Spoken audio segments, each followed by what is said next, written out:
and authentic news that are so crucial to you. I say big thank you to everyone who has been part of this channel and who has taken time to subscribe.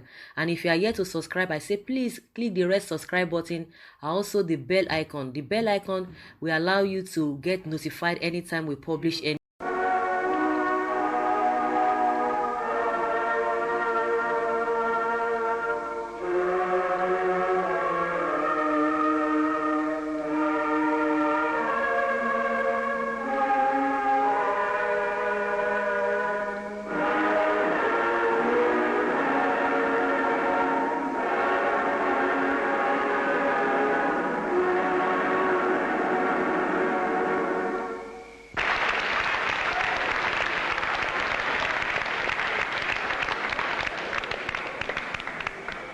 Today I stand before you proud to be a servant of such a heroic people. Today I stand before you to proclaim that our heroic youth in the various fronts have turned the tide of this war. They have smashed all enemy offensives directed at our destruction. In the air they have destroyed systematically the sinews of Nigeria's military might. The Biafran Air Force, small as it is, has stopped the entire oil flow of Nigeria from the mainland west.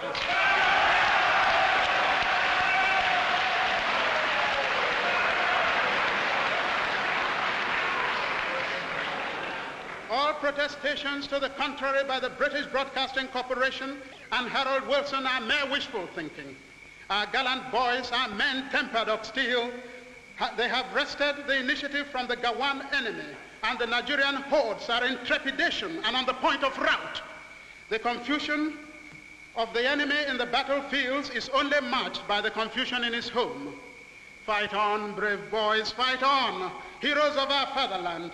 Pursue the enemy, harass him, destroy the invader. March on, brave boys, now that victory is in sight. March on and hasten the disintegration of the enemy already set in motion. March on, young men, beloved in heaven, march on.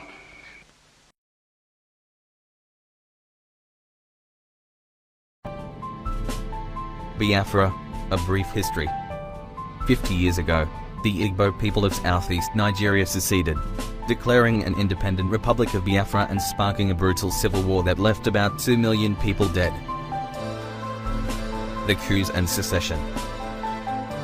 On May 30, 1967, the military head of Nigeria's eastern region, Emeka Odumegwu Ojukwu, declares the independent Republic of Biafra.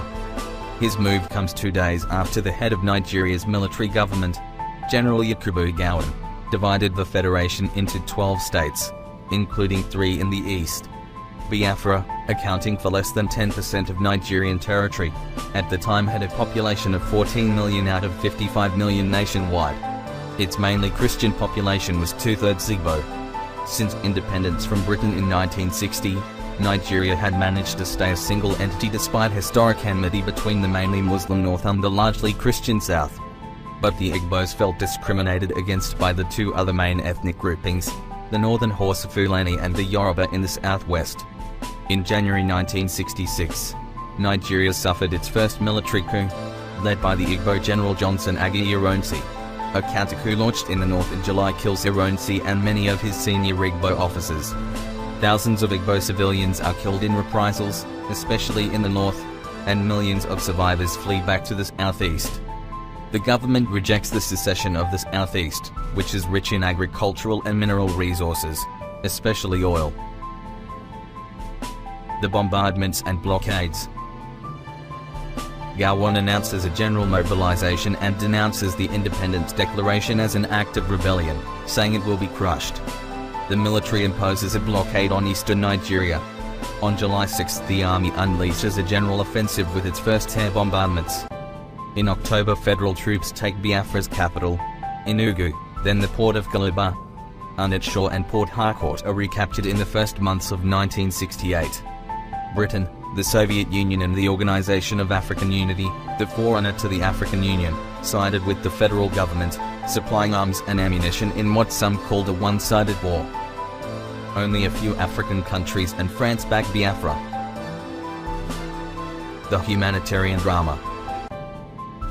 On July 3, 1968, the International Committee of the Red Cross, ICRC says that 8 to 12 million people are affected by the conflict and that 200 people a day are dying of starvation in Biafra. One would think we were seeing ghosts marching past, thin and silent, wrapped in grey rags, an AFP special correspondent reports in August. Nearly all are women of all ages and old people. There are no longer many children in Biafra. The refugees travel, their stomachs empty, fleeing the noise of federal cannon. The noose is tightening. In late August, he writes of 1 million new refugees in 15 days as the army advances. One person dies every 15 minutes. Refugees are dying from starvation and exhaustion, he reports. The Biafra famine caused by the blockade makes headlines around the world, with heart-rending photographs of children, stomachs bloated by malnutrition, their legs bent with rickets.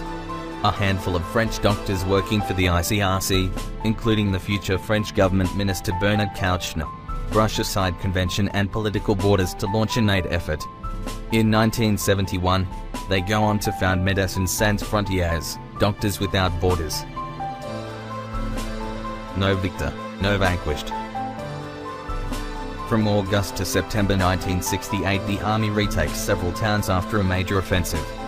In March to April 1969, the new Biafran capital, Umuahia, falls. After raids by secessionists on oil wells, Nigerian troops reinforce their blockade, and in June start preventing International Red Cross aid flights. Only Christian churches and the French Red Cross continue their aid flights in ever more dangerous conditions. In early January 1970, the army begins its final assault, and on January 15th, Biafra ceases to exist. Ojukwu flees on January 11th to Ivory Coast, leaving his deputy, Philip Effiong, to officially surrender to Gowon in Lagos, the federal government's capital at the time. The East resumes its place in a united Nigeria.